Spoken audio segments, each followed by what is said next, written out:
history in the book of Daniel. Hallelujah.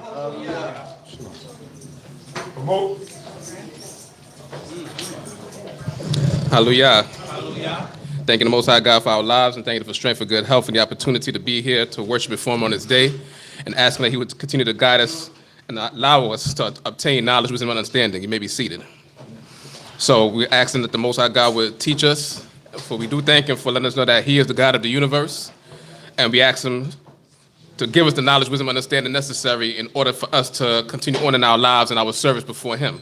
For there is no God beside Him, and He's the one that is allowing us to be here to worship before Him on this day. So we ask that His presence would be with us in this gathering and every gathering that the nation of Yisrael is doing on this day. For He has called us into a holy setting, and we must make sure that we continue to live in holiness before Him.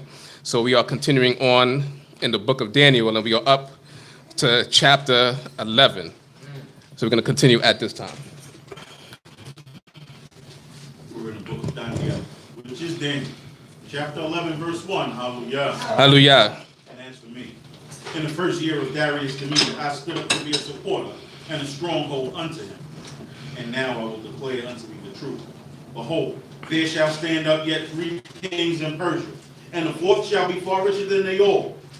And when he is waxed strong through his riches, he shall stir up against all the realm of Greece. So this is a messenger speaking concerning the vision that was given into Daniel. So this chapter, and the following chapter, is coming from the perspective of the messenger that spoke to Daniel to give the vision. So in this vision, it mentioned that also what's happening in the book of Daniel, as you may recognize, is that the first 6 chapters.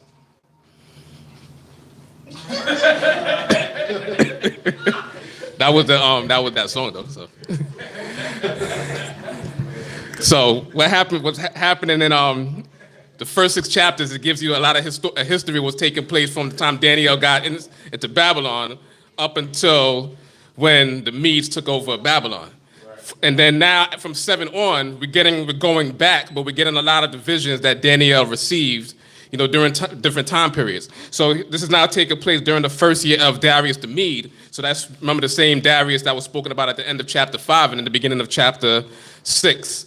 That after the Babylon fell down, that the Medes came into power, and Darius was the king of the Medes at this time. And then the messenger is saying that there would be 3 more kings of Persia.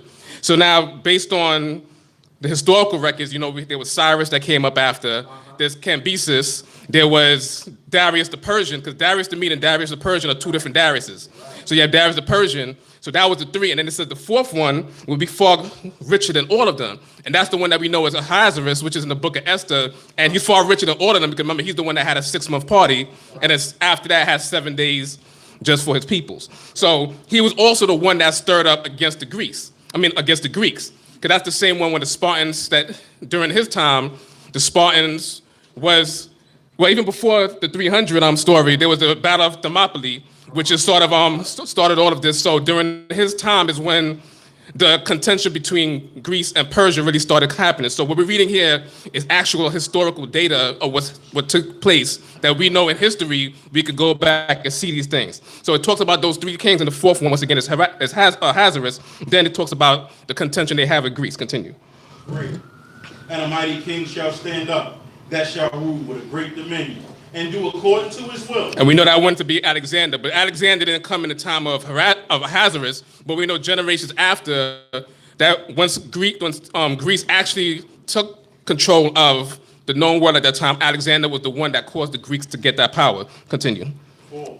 And when he shall stand up, his kingdom shall be broken, and shall be divided toward the 4 winds of heaven, but not to his posterity, nor according to his dominion wherewith he ruled, but his kingdom shall be plucked up, even for others besides thee. So we know that after Alexander died, that it wasn't his son that took control of the realm, that it was various kings that put, as mentioned in the book of the Maccabees, which we should be getting into next week, depending on if we can finish chapter 12, because all of this leads up into the history of the Maccabees. It mentions in the beginning that after Alexander died, that many kings put the crown on their head. And also through history, what it is said that when they asked Alexander before he died who should take control of the realm, he said to the strongest. So now you had a lot of people fighting. And then out of all of those people fighting, eventually the realm got broken down into 4 of his generals. So that's why it says that his kingdom shall be divided towards the 4 winds of the heavens, because it ended up being in the hands of 4 generals taking their piece of his entire realm. And we know about in the previous visions, you had a beast that had 4 heads, which also represented the fact that the Greeks eventually had 4 kingdoms. Continue. 5. And the king of the south shall be strong, and one of his princes, and he shall be strong above him, and have dominion, and his dominion shall be a great dominion. Now, what we're going to see here, and there's going to be a part where there's going to be a lot of reading, but just so some of the background. From this point on in the book of this chapter, you're going to read about the king or the kingdom of the north, or the king and the kingdom of the south.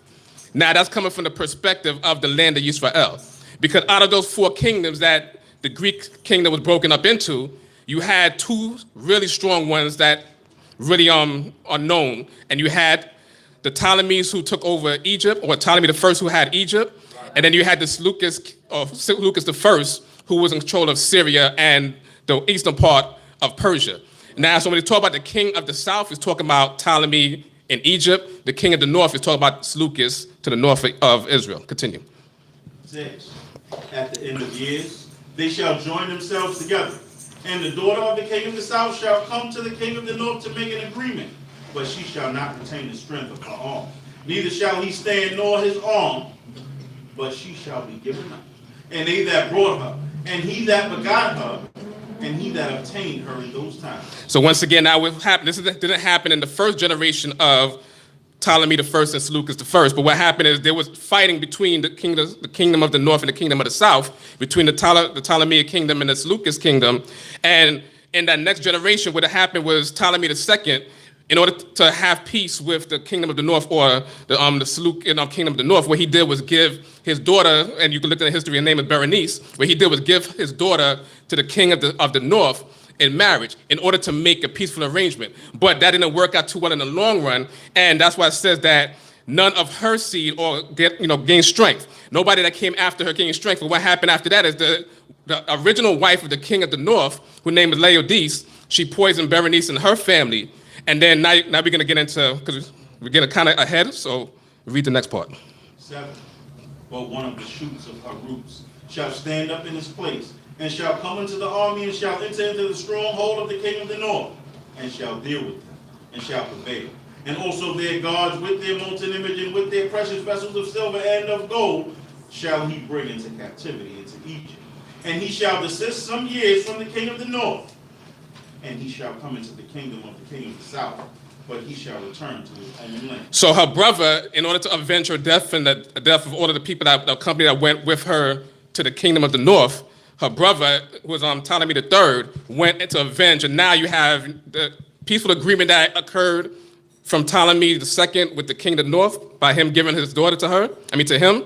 Now all of that is done because once again the king of the north, his original wife, poisoned her and everybody that came up there with her. So now she's being avenged. So now the Ptolemy III is the one that goes to the kingdom of the north and starts to wipe people out, and he brought back a lot of riches when he came back down into Egypt. Continue. 10. And his sons shall stir themselves up, and shall assemble a multitude of great forces, and he shall come on and overflow as he passeth through, and he shall return, and stir himself up even to his stronghold. And the king of the south shall be moved with choler, and shall come forth and fight with him, even with the king of the north. And he shall set forth a great multitude, but the multitude shall be given into his hand, and the multitude shall be carried away. And his heart shall be lifted up, and he shall cast down tens of thousands, but he shall not prevail. And the king of the north shall again set forth a multitude greater than the former. And he shall come on at the end of times, even of years, with a great army and with much substance. And in those times there shall many stand against the king of the south. Also the children of the violent among our people shall lift themselves up to establish division, but they shall stumble. And the king of the north shall come and cast up a mound, and take a well-fortified city, and the arms of the south shall not withstand.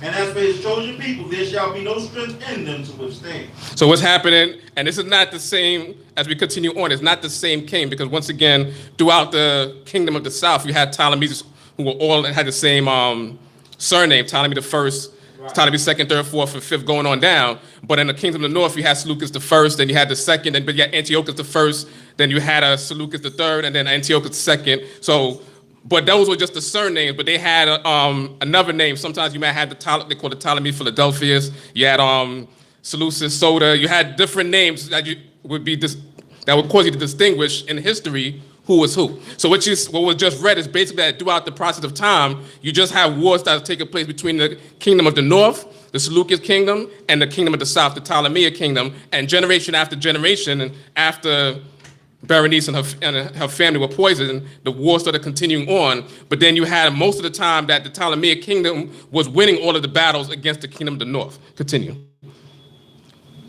16.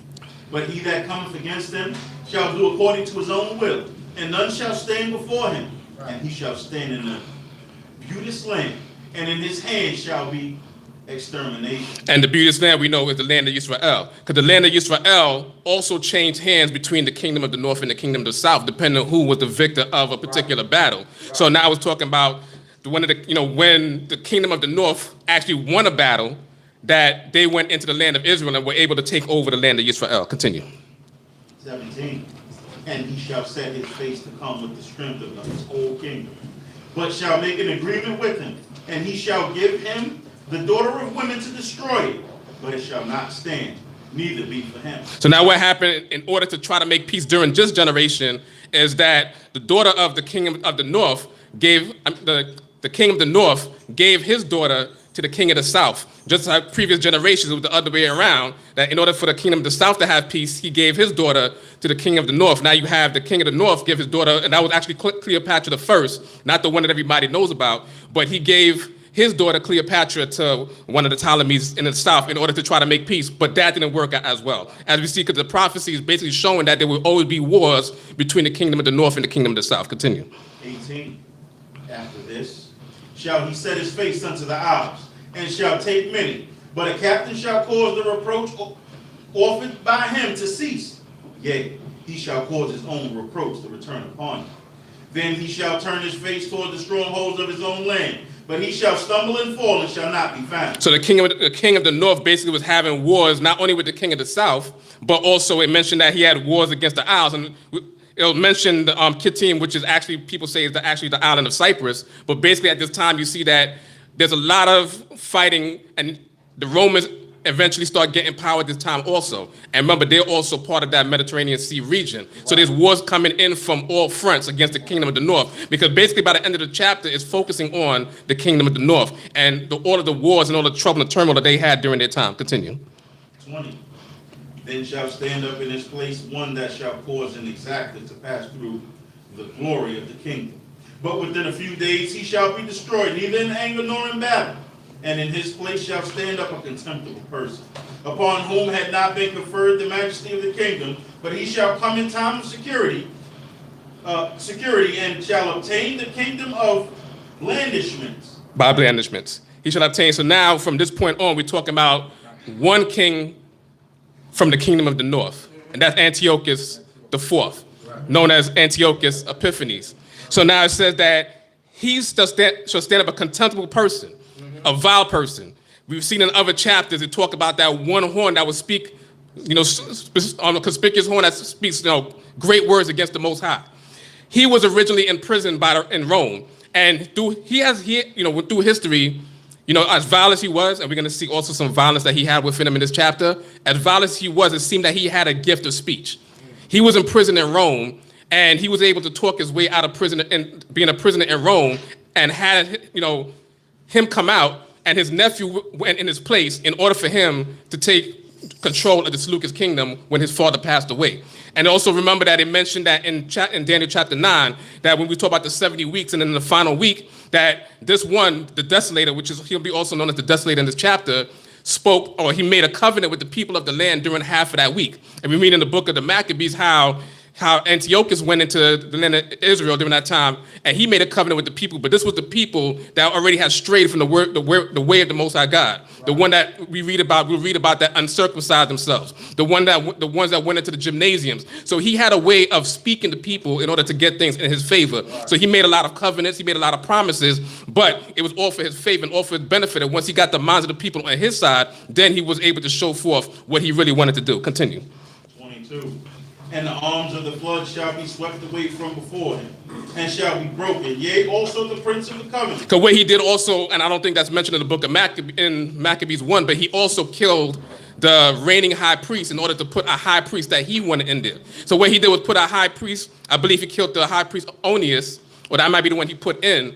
I have to check those names. Forgive me for not double checking them. I know it was a high priest named Onias, or Onia, to say it in Hebrew, that Antiochus killed the reigning high priest and put another high priest that would just work in his favor. It was a high priest that was out of the line of Lewi or out of Aaron, but it was one that would focus more on what Antiochus wanted as opposed to the high priest that was there that was doing everything that Jehovah wanted. So that's what it mentioned, that he would also take away the prince of the covenant, which was represent the high priest. Continue. 23. And after the league made with him, he shall work deceitfully. And he shall come up and become strong with a little nation. So I mentioned once again in Maccabees chapter 1, that covenant that he made with the nation of Israel, that it was just done in deceit. See, the thing is, we have to, we're going to go through this as fast as possible, but there's a lot of details that we have to connect with the book of Maccabees, because a lot of these verses here connects specifically with the first 5 chapters of the book of Maccabees and how Antiochus did a lot of things. And also going back to chapter 9, where we mentioned that he made a covenant with the people, but it was all in deceit. He did that, he presented himself in a manner that the people would like him, but he really wanted to destroy the nation of Yisrael. Continue. 24. In a time of security shall he come up even upon the fattest places of the province, and he shall do that which his fathers have not done, nor his fathers' fathers. He shall scatter among them the prey, and spoil in substance. Yea, he shall devise his devices against fortresses, but only until the time. Because he was all about himself. Right. See, other kings that came before him allowed not only Yisrael, but other nations that they took over to do what they wanted to do. When he came into power, he didn't do like his fathers did. He focused all on himself. Continue. 25. And he shall stir up his power and his courage against the king of the south with a great army.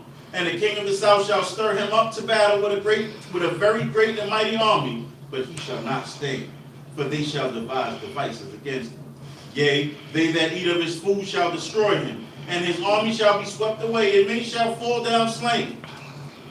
And as for both of these kings, their heart shall be to do mischief, and they shall speak lies at one table, but it shall not prosper, for the end remaineth yet for the time appointed. So what happened during the time of Antiochus IV is that while he was still doing battle with the kingdom of the south, with the Ptolemies, there was a point where they was at a standstill. So what they did historically, that they actually sat down in order to try to make peace with one another, but both of them were actually lying through their teeth. They all had their own ideas in mind, but that's why that league that they made didn't work out, and they continued to have fighting. So just trying to point out certain things that are mentioned in this chapter that actually happened in history. And there are also certain verses that actually connect with the Maccabees that we'll start reading about next week. Continue. 28.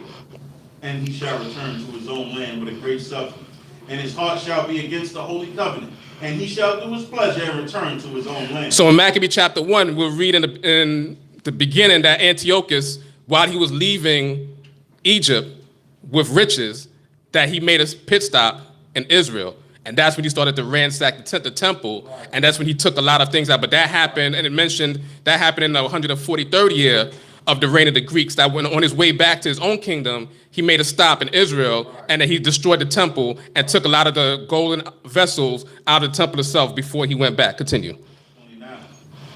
At the time appointed he shall return, and come into the south, but it shall not be in the latter time as it was in the former. For the ships of Kittim shall come against him, and he shall be cowed. And he shall return and have indignation against the holy covenant, and shall do his pleasure, and he shall return, and have regard unto them that forsake the holy covenant. So what happened is that he tried to go back to Egypt in order to have another battle, but Egypt hired the Kittites to fight on their behalf. Now, anybody ever heard the expression drawing a line in the sand? Yeah. That came from this battle right here where Antiochus IV went back into Egypt to fight against Ptolemy, but Ptolemy had hired help from the outside, from people say, the Kittim of Cyprus, and the king that Ptolemy hired went against Antiochus, and he told him that that unless you can cross this line, you're gonna have to go back.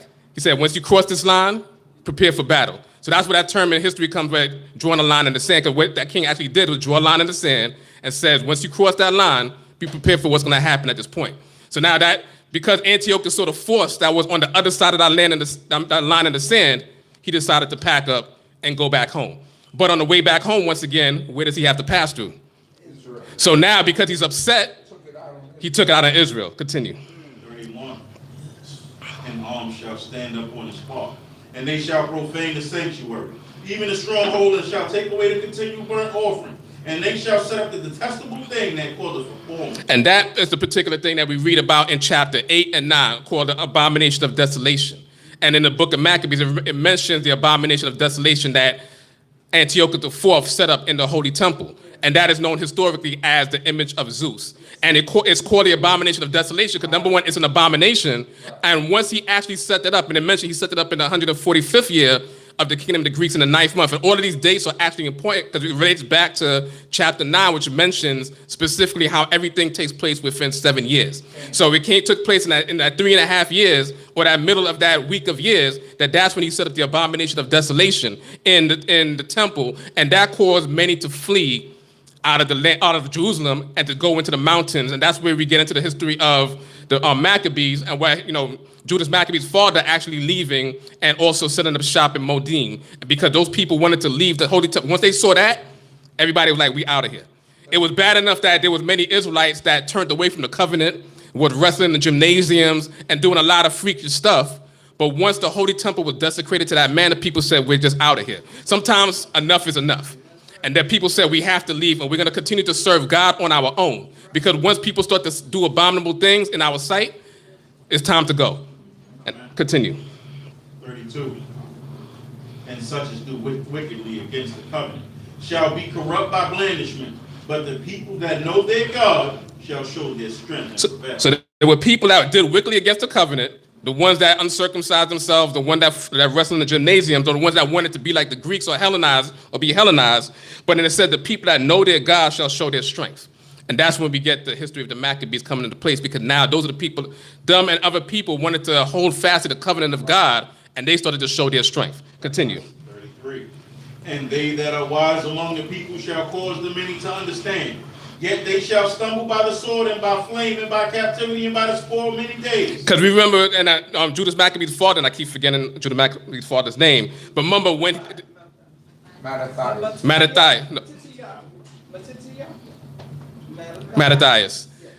So he... Remember, when they left Jerusalem, they were forcing people to do the law in other places. So it says that...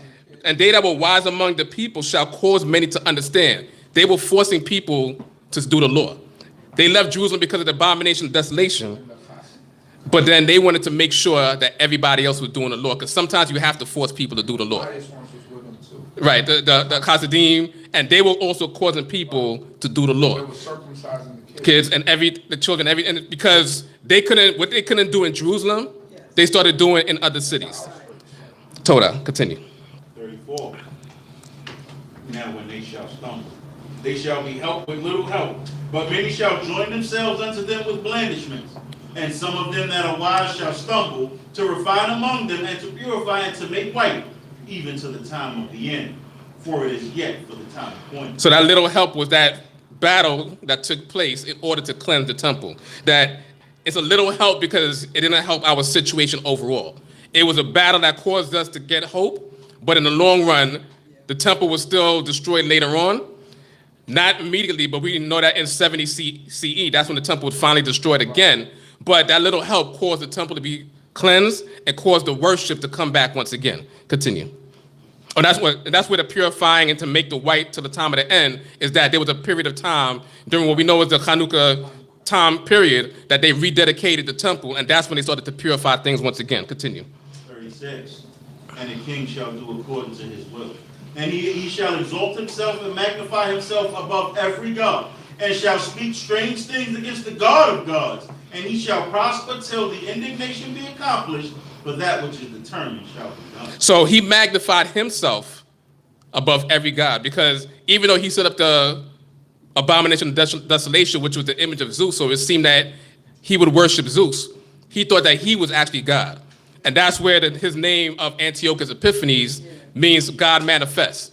And there's many coins that he had printed during his time where it had his name Antiochus Epiphanes, meaning Antiochus, God manifests. So he started at one point of worshiping Zeus, but then at another point, he considered himself to be God, and he wanted everybody to worship him. So that's why he didn't do as his fathers had done, but he was doing his own thing, and he started to lift himself up because he was also doing a lot of things that his fathers were not able to do. Because a lot of the times when we read in the beginning of chapter 11 is that the king of the south was winning most of the battles, but now in his time, he was able to take over regions that none of his fathers were ever able to take control of. So that's why he thought that he was God. Continue. 37. Neither shall he regard the gods of his fathers, and neither shall the desire of women nor any god shall he regard, but he shall magnify himself above all. And once again, that's where he took on the name Antiochus Epiphanes, and it said that he had neither the desire of women, and historically he's known as a Bati. And it says right here, because it said right here that he didn't regard any god, he didn't even regard the desire of women. So no matter how powerful he was as a king, and kings of that time usually had harems and they liked women, he had no regard for anybody but himself. And they called him Epiphany, they called him God manifest, and there's a name that also his own people gave him, Epimanes, but that means a madman. Because his own people thought he was crazy. After a certain point, the people thought he was just crazy because of the things that he was doing. So I'm just mentioning right here that he didn't like women, he just liked men, and above all, he liked himself. Continue. 38. But in his place shall he honor the God of strongholds. A God whom his fathers knew not shall he honor with gold, and with silver, and with precious stones and costly things. Which would be himself. And he shall deal with the strongest fortresses with the help of the foreign God, whom he shall acknowledge, shall increase glory. And he shall cause them to rule over many, and shall divide the land for a price. And at the time of the end shall the king of the south push at him, and the king of the north shall come against him like a whirlwind, with chariots and with horsemen, and with many ships, and he shall enter into the country, and shall overthrow as he passeth through. He shall enter also into the beauteous land, and many countries shall be overthrown, but these shall be delivered out of his hand. Edom and Moab, and the children, and the chief of the children of Ammon. He shall stretch forth his hand also upon the country, and the land of Egypt, and shall not escape. So it's still mentioning Antiochus and how much power he had, because we're going to read in the book of Maccabees that at some point that he had to lead generals to fight wars in Israel because he had wars on other fronts. So basically what's happening, what it's saying here is that he's going to just go on he's going to try to do what was not done before him until, or previously since the time of Alexander. And sort of in terms of taking over an entire region. So now what he's doing is that he's leaving generals to fight certain battles for him as he's pushing forward into other places. So it mentioned that the people that were able to escape from him was Edom, Moab, and Ammon. But he was able to take over Egypt and a lot of other places. Continue. 43. But he shall have power over the treasures of gold and silver, and over all the precious things of Egypt, and the Libyans and the Ethiopians shall be at his steps. But tidings out of the east and out of the north shall affright him. And he shall go forth with a great fury to destroy and utterly to make away many. And he shall plant the tents of his palace between the seas and the beauteous holy mountain. And he shall come up to the end. He shall come to his end, and none shall help. Because what we read in Maccabees chapter 5 is that when he heard that the temple was purified once again, he became sick.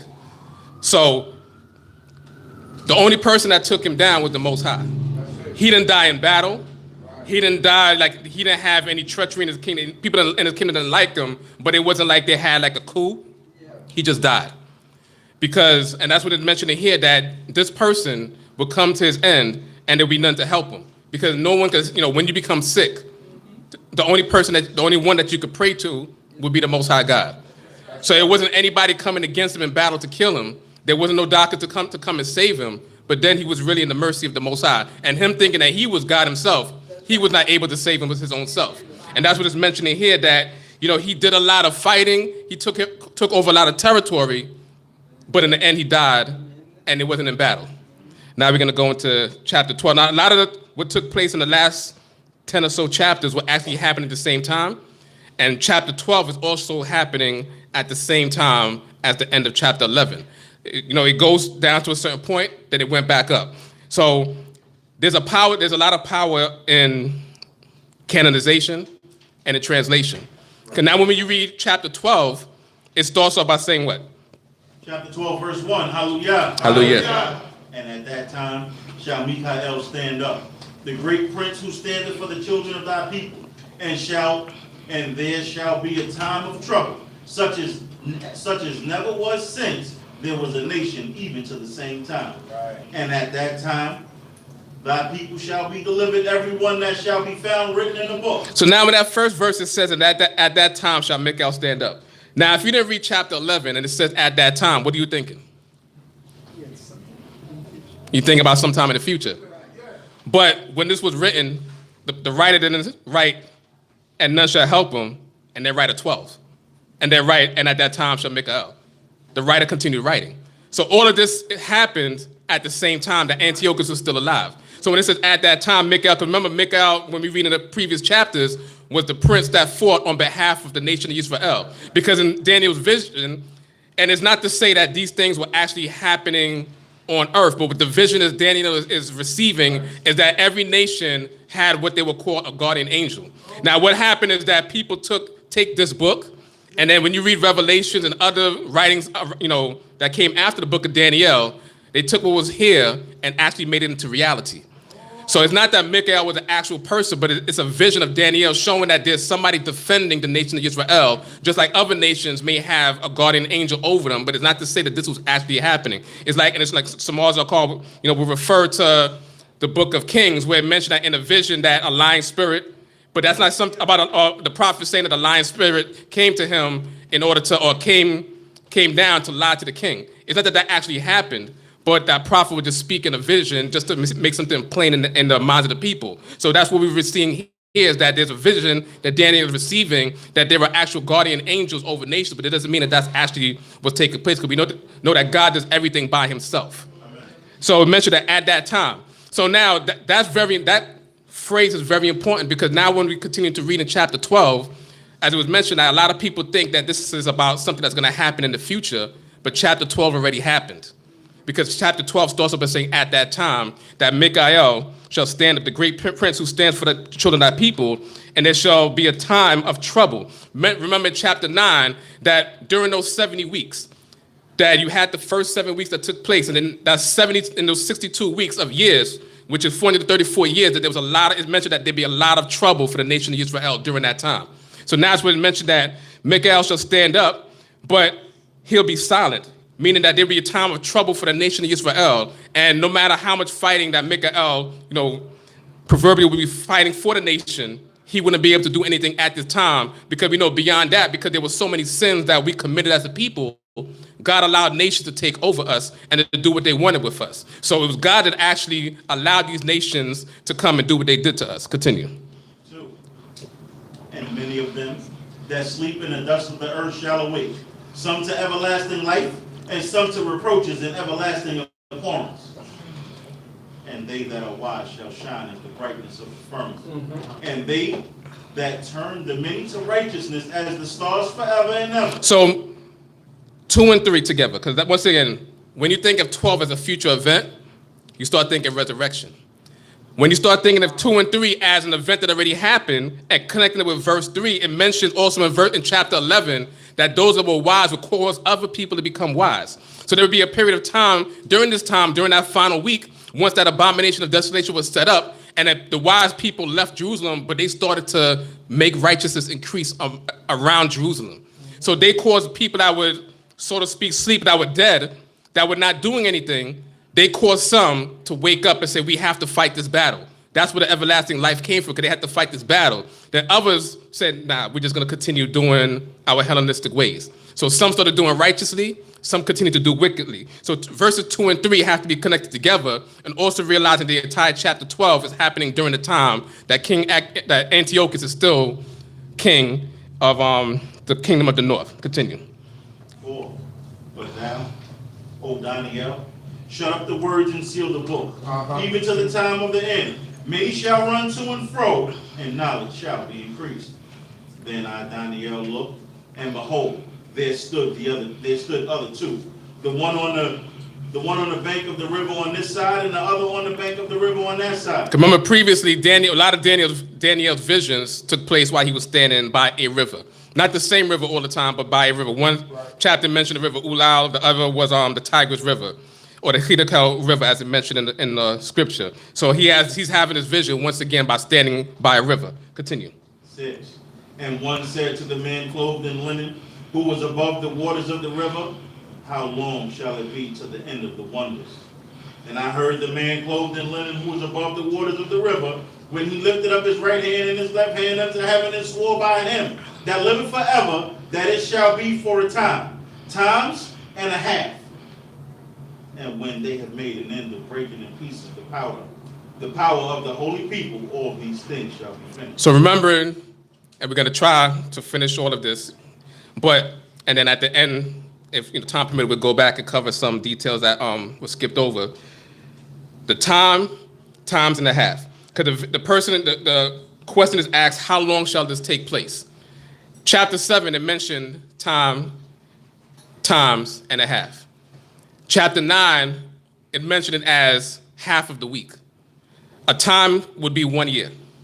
When you read it in the Hebrew, you have, and for chapter 7 in here, you have a year, or a time, 2 times, and a half. So 1 plus 2 plus a half is what? 3.5. So when it mentioned also in chapter 9 that in half the week, a week of years, half of 7 is what? 3.5. So it says, how long shall this take place from the abomination of desolation being set up until the temple is cleansed? That is a time, 2 times and a half, 3.5 years. Once again, going back, when we get to the book of Maccabees, the abomination of desolation was set up in the 145th year, in the 9th month. Right. The temple was cleansed in the 147th year, 3.5 years. And then, it's 3.5 years until Antiochus died. And that's when everything was finished. But during that final half of the week, or that 3.5 years, that's when the temple was cleansed. So when it mentioned here in the chapter 7, a time, 2 times and a half, it's saying 3.5 years that is going to be for the desolation of abomination to be set up. Or it's asking, how long is this going to be? And in the previous chapter says, the question was, how long shall the daily sacrifice be taken away? And we read half the week, or a time, 2 times and a half. So it all refers to 3.5 years. So once again, this is directly connected to Maccabees, where all of those events in the chapters 2, 3, and 4 of the book of Maccabees all happened within 3.5 years. Continue. 8. And I heard, but I understood not. Then I said, O my Lord, what shall be the latter end of these things? And he said, go thy way, Daniel, for the words are shut up and sealed till the time of the end. Right. Many shall purify themselves and make themselves white and be refined, but the wicked shall do wickedly, and none of the wicked shall understand. But they that are wise shall understand. Referring back to the people that would purify and make white. Referring back to those that would cause other people to do righteously. Referring back to the wise, causing other people to understand. So also referring to some waking up to everlasting life and some waking up to everlasting shame and contempt. So there'll be those that will purify themselves and become white. Then there'll be some that will do wickedly and be wicked. Continue. 11. And from the time that the continual burnt offering shall be taken away, and the detestable things that cause of appalment shall be set up, there shall be 1,290 days. So right there it says, so now it's referring once again, from the time that the continual burnt offering shall be taken away, and the detestable thing that causes appalment, or the detestable thing that causes desolation, as you will see in some translations. So it says that from the time that happens shall be 1,290 days. So 1,290 days divided by 365. Maury Yiftach has his phone out. 1,290 days divided by 365, 3.5. That's what I'm talking about, man. See, yeah, I know. But what it's showing is that everything is connected perfectly. That 3.5 is the theme from chapter 7 to 12. And then when you get to the book of Maccabees, it makes everything much clearer, 3.5 years. And also that half of the week of years, 3.5. Actually, it's 3.537 something. But when you want to just do one decimal point, when you want to do just one decimal place, you look to the number to the right, and if it's below 5, you just keep it, or if it's above 5, you raise it. So you round it up. So 3.5. So Maury Yiftach with his iPhone still can divide 1,000.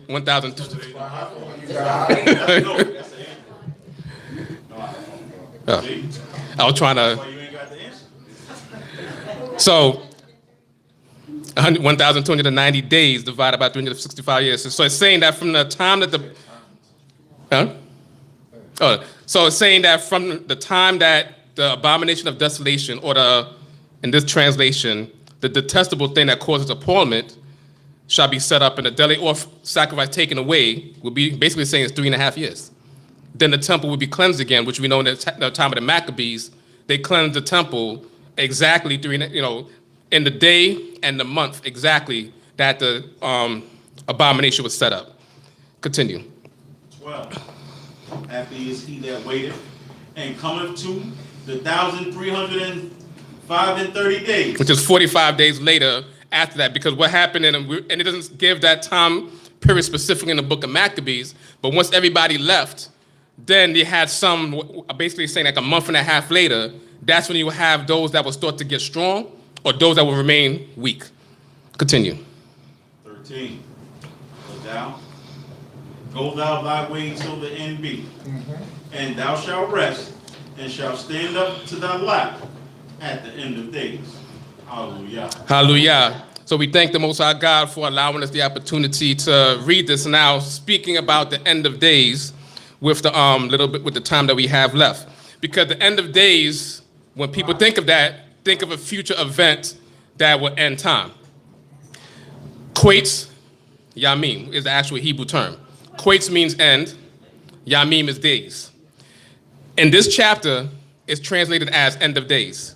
Let's go to Genesis chapter 4.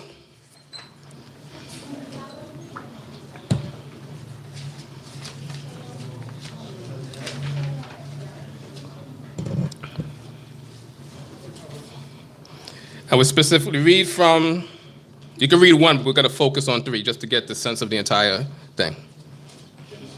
Yeah, Genesis 4.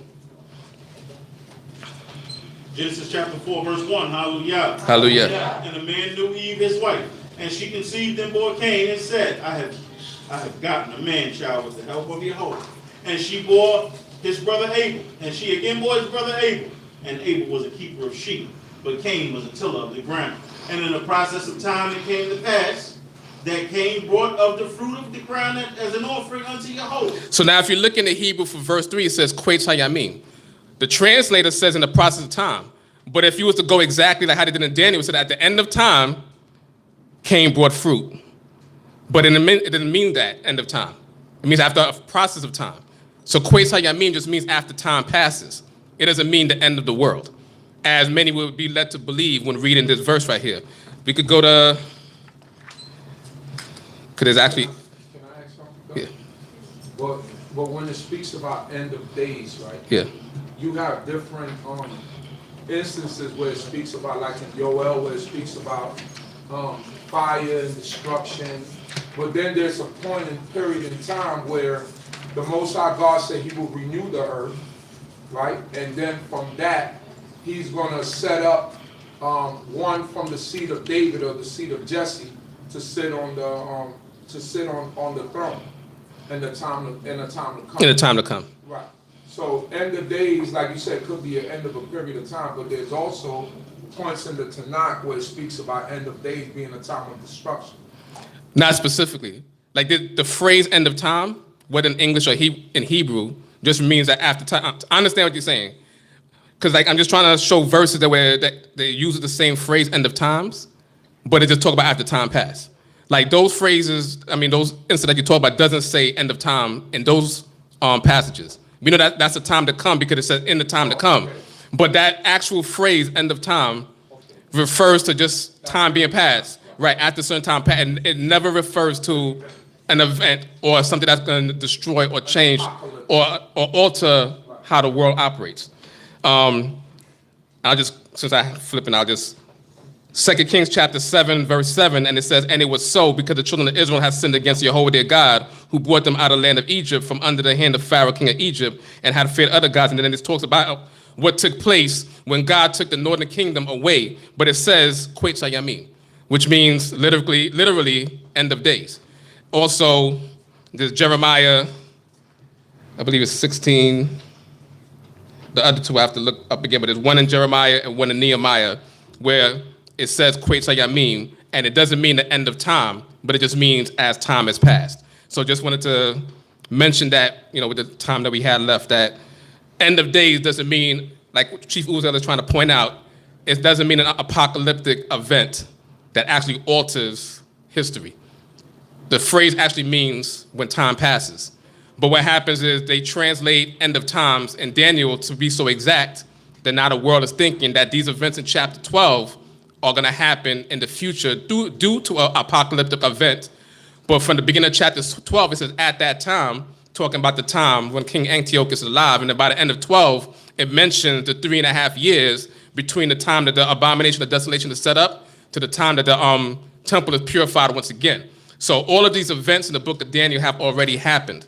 The visions are just given to Daniel in his time about what's going to happen in the future based on those 4 kingdoms that he's been having visions of, or the kingdom Nebuchadnezzar had of Babylon, the Medes, Persia, and then Greece. That's been the theme all throughout the end of the book of Daniel in all of those latter chapters, leading up to the Greek Empire, leading up to Antiochus IV being the great desolator, or the one that set up the Abomination of Desolation. So all of these events have already happened, but in the time of Daniel, he's talking about what's going to happen in the future based on what was happening during this time with the nation of Israel being scattered and how they're going to gather in the land once again, even though it's going to be during a troubled time, but they'll have the opportunity to cleanse the temple. So we thank the Most High God for our lives, and we ask that he would continue to teach us and give us knowledge, wisdom, understanding, praying that he would allow us to improve and increase in our understanding, but even beyond that, improve in our doings of the commandments of God. Because no matter, going through history helps us understand history, and it helps us to be able to explain the Tanakh. But beyond that, we have to be better in our application of Torah or application of the commandments of God. And like Chief Uziel always mentioned that, our teachers always referred us back to the first 5 books. Because beyond that, some things may get cryptic, some things may have different interpretations based on who's speaking about it. But when it comes to Torah, thou shalt not murder, thou shalt not murder. Right. Having no other God beside Jehovah is not having any other God beside Jehovah. Right. Honoring your father and your mother is honoring your father and your mother. Those don't need interpretation. Those are not cryptic sayings. So we want to always have our foundation set, even though we're trying to get an understanding of history and prophecy. So we pray that the Most High God will give us that understanding and give us strength to move on forward. With that say, hallelujah, Shabbat Shalom Aleichem. And I know it's still a little bit time anyway.